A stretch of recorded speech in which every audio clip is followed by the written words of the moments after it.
où je suis allée en Arctique pour la première fois, où j'ai vraiment vu l'impact du changement climatique. Et je me suis dit, voilà, maintenant on n'a plus de temps à perdre. L'urgence, elle est vraiment de parler de ce qui se prépare.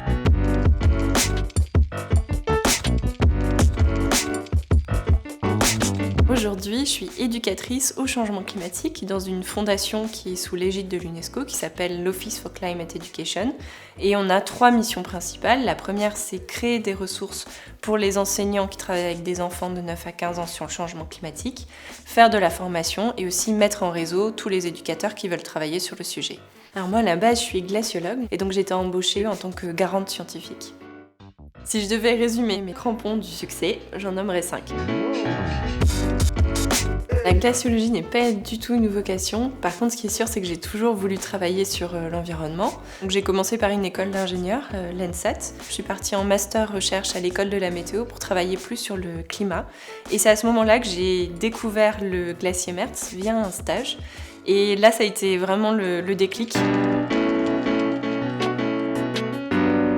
C'est vrai que j'étais pas forcément prédestinée à faire de grandes études. J'ai eu aussi assez de confiance en moi pour pouvoir aller un petit peu plus loin, malgré les retours par exemple des enseignants ou d'autres élèves qui ont pu me dire « ce que tu choisis, c'est trop compliqué ».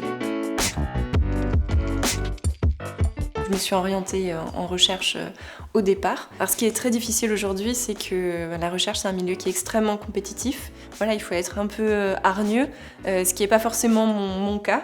Après, de manière générale, j'ai vu qu'en recherche, on accorde souvent plus de confiance aux hommes, mais ce qui est dû aussi à parfois le manque de confiance que peuvent avoir les femmes.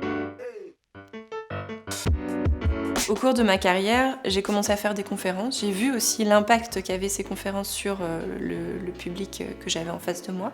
Et de les voir finalement déjà s'émerveiller parce que voilà, je travaille dans les régions polaires, donc c'est vrai que c'est des endroits assez fabuleux. De leur permettre de rendre ça accessible, c'est super satisfaisant. Après, il y a aussi la question climatique qui fait que je me suis dit peut-être que je serais plus efficace aussi à parler en fait de ce que je sais, de ce que je vois. Le fil rouge de ma carrière, ça a toujours été le contact avec la nature, avec les gens de manière générale. Je suis convaincue que j'ai quand même choisi la bonne voie et je fais le métier qui me correspond bien aussi aujourd'hui.